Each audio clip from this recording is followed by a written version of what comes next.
I'm sick of people who are in lies and presenting themselves as his best friend when they hate his organization, hate his wife, hate the people around him, hate what he fought for, hate the Jews, hate everyone, and they come out and they just deal in lies and manipulation. The reason Erika is front and center at Turning Point is because when Charlie was alive, people repeatedly asked, Charlie, we're worried something will happen to him. People always speculated that something could happen to Charlie.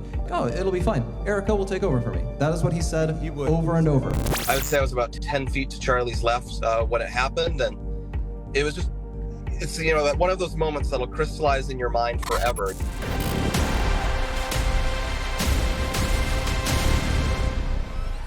All right, you guys, so we talked about Erika, we talked about Andrew Kolvet, Mikey McCoy, but I feel we didn't give enough attention to Blake Neff.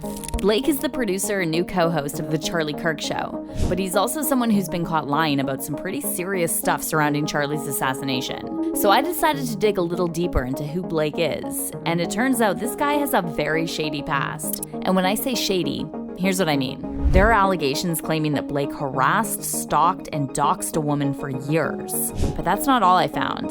Blake also once made news for using the N-word when talking about people from Congo. Now, I want to remind you that this is the same guy who's been relentlessly attacking Candace Owens and accusing her of profiting from Charlie's death.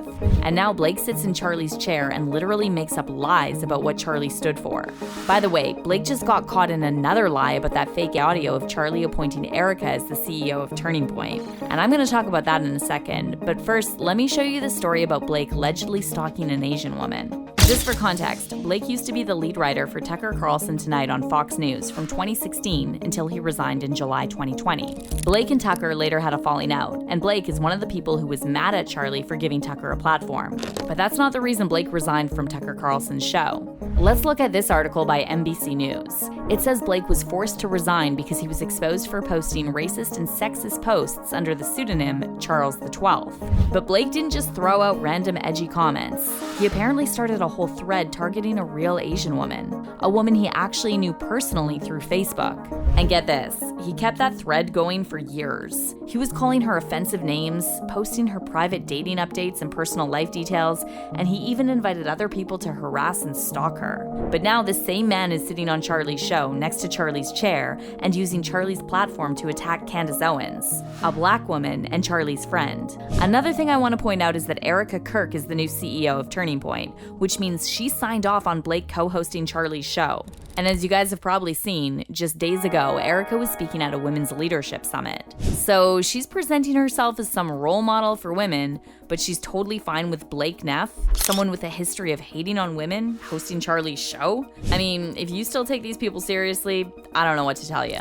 Actually, though, there is something else I want to talk about. It's about Blake Neff's reaction to Charlie's murder. So let's first watch this interview Blake did just one day after Charlie was assassinated. And then tell me if you notice anything strange.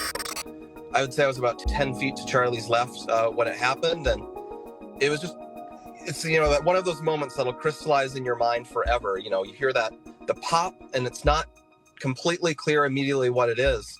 But then I looked to my right, and I saw immediately what it was, and I'll never forget it. Everyone sort of, scatters, or was it just kind of as confusing as it sounds?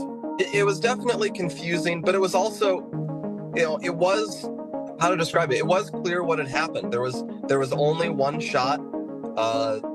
We all immediately saw what had happened. You were correct. The security got him immediately, got him into the car immediately, got him out immediately. They could not have done their job on that front any better. Now, ignore what he's saying for a second. I want to talk about how composed he is in this interview. Remember, this is just hours after Charlie was brutally assassinated. And Blake, who's supposed to be one of the people closest to Charlie, is sitting there not even a full day after the tragedy, and he's not distraught at all. Not shedding a single tear, not one single quivering lip speaking on the horrific death of one of his friends, death that he himself actually witnessed. Knowing your friend or even a colleague was assassinated in front of the world and that his 2 children will never see him again, that alone would have most people in tears, or at least angry. But Blake Neff is reporting on it like Charlie was just some random person. Literally not a single emotional response. These people being so composed hours after this tragedy is insane to me. And I know you guys feel the same. But there's another thing I want to show you, and I think this perfectly illustrates Blake's personality. So you already know how this new Turning Point leadership keeps claiming that Charlie picked Erika as his successor. We talked about it before, right? How they used what sounded like an AI-generated voice of Charlie and claimed they had a video of him saying it, but then they refused to release the video. Yeah, well, guess what? Blake just doubled down on that whole lie, and he got absolutely humiliated. Here's what happened. Charlie Spearing, a reporter for the Daily Mail, posted this video that Erika shared at Women's Leadership Summit, and he wrote in the caption, "Turning Point and Erika Kirk released the secret footage of Charlie Kirk choosing her to succeed him to kick off their annual Women's Summit." So let's first watch this video. I appoint my wife to run Turning Point USA if something happens to me. Erika would do a great job. It looks legit, right? That's Charlie on video saying he appoints Erika to lead Turning Point. Except that Blake Neff and Erika previously claimed that Charlie made those comments at a private Aspen event. And this clip is from Charlie's public opening remarks at ActCon 2023. So that video from Erika's Women's Summit actually got community noted for this exact reason. But despite the community note, Blake Neff reposted it and wrote in the caption, "Well, what do you know?" But you guys, he got community noted again. Now, here's why I told you this is where you see Blake's real personality. So after he got community noted on that post, Blake actually doubled down and refused to admit that he blatantly lied about Charlie making those comments during a private Aspen meeting. Look what this user replied. "Blake, it's been community noted as not being Aspen and not even mentioning Erika. This is a total fraud. We can add this to the ever-growing list of lies told by Erika. Each day it is becoming painfully clear there is much more to the murder of Charlie than any of you want us to know. How badly did you want Charlie out of the way? Who had the most to gain? These are the questions we will not stop asking. The drumbeat will continue until the truth is told."